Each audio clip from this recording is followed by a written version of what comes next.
The leaders of the intelligence community weren't the only ones taking questions on Capitol Hill yesterday. Also in the witness chair was Markwayne Mullin, the senator from Oklahoma and President Trump's pick to replace Kristi Noem as the head of the Department of Homeland Security. Mullin faced a barrage of scrutiny from both sides of the aisle during his confirmation hearing yesterday, much of the attention on Mullin's temper. Mullin has shown outbursts of anger in the past, at one point challenging a hearing witness to a fist fight, and has allegedly launched verbal attacks on some of his colleagues. Just recently, he reportedly called Senator Rand Paul a, quote, freaking snake for breaking with the party so often. And then he said he understood why Paul's neighbor beat him badly enough to land him in the hospital. Paul confronted Mullin about those comments at his hearing. Take a listen. I was shocked that he would justify and celebrate this violent assault that caused me so much pain and my family so much pain. I just wonder if someone who applauds violence against their political opponents is the right person to lead an agency that has struggled to accept limits to the proper use of force. I said I could understand, because of the behavior you were having, that I could understand why the neighbor did what he did. As far as my terms, the snake in the grass, sir, I work around this room to try to fix problems. I've worked with many people in this room. Seems like you fight Republicans more than you work with us. And then there was this moment between the two where Mullin appeared to suggest that dueling was an effective way, legal maybe, to settle disputes. Take a look. Is it today your opinion that the caning of Charles Sumner was not only justified but argues still for resolving our political differences with violence? What I was simply pointing out is some of the rules that still apply to this body. For instance, dueling with two consenting adults is still there. I was pointing out what is still illegal for 170 years. There's no precedent for legal dueling. Even then, they fled the country. But it's not just his apparent condoning of violence that got Senator Mullin into hot water yesterday. He also challenged over some of his written attacks on social media, specifically his comments about Alex Preddy, the man killed in January by agents of the very department that he was tapped to lead. You, sir, you called Alex Preddy, quote, a deranged individual that came in to cause max damage. Could we expect those kinds of quick responses if you are confirmed? I shouldn't have said that, and as Secretary, I wouldn't. The investigation is ongoing, and there is, like I said, there's sometimes going to make a mistake, and I'll own it. That one, I went out there too fast. I was responding immediately without the facts. That's my fault. That won't happen as Secretary. On that note, Mullin was also grilled about Homeland Security's role, President Trump's immigration crackdown, and was pressed to commit to reforms. Let's give the green light to lawless behavior. Are you going to give the green light to lawless behavior?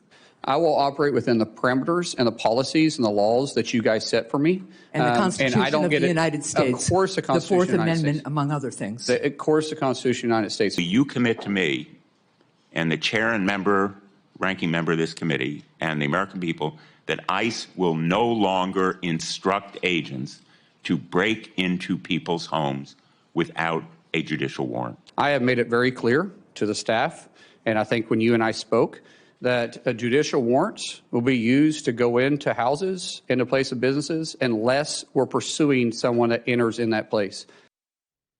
He was also asked about Secretary Noem's reforms to other agencies within her department, like FEMA, and seemed to break with his would-be predecessor. Let's take a listen. Secretary Noem had this policy that required her approval for anything that was going out the door, grants, funding, when it over $100,000. And I'll be honest with you, it was disastrous. It held up so much of the funding to FEMA and other parts of DHS. I wanted to ask you if you can commit to revoking this $100,000 policy by Secretary Noem. Sir, we talked in your office about that, and absolutely. That's called micromanaging, and I don't know if Secretary put that in or someone else did. I'm not a micromanager. We put people in, we empower them to make decisions. What is required to come up to my level will make decisions. So the most interesting part of this hearing for me, and this was very discussed on social media yesterday, was the showdown with Rand Paul, which kicked off the hearing. Rand Paul is the chairman of this committee, as the Homeland Security and governmental affairs, something like that. they hate each other, these two. They've Clearly. had this dispute in the past. And, if anybody thinks Rand Paul was like just obsessed with this, like Mullin could have just apologized. He could have just said, you know what, Senator, we were in a dispute and it got heated and I'm sorry I said it. I shouldn't have said it. He doubled down. I can relate to why you got your He ribs absolutely broken. doubled down. This is the chairman of the committee that needs to confirm you. What are you doing? I was so like outraged from a strategic standpoint that he wouldn't just say, sorry, man. And then if Rand had continued to harp on it, but he set him up to apologize and he didn't apologize. And like, look, if the guy had said, this wasn't like Rand got very, very seriously. His ribs were broken. Injured in this. He got beaten. He got attacked from behind by his neighbor while he was mowing his lawn. He had noise-canceling headphones in, so he didn't know the guy was coming. He had his ribs broken. He had to have part of his lung removed. He was hospitalized. It was a very serious injury. And we talk about how bad political violence is. If Mullin had said like, well, I don't agree with it, but I understand why somebody killed Charlie Kirk. Like, obviously that would be disqualifying, or at the very least you'd have to say, I didn't mean that. I apologize. So, like, it's just obvious that you need to do that. And so this is a guy there was another time where he stood up in a hearing and threatened to do a fist fight. He's saying we should take our disputes toward dueling.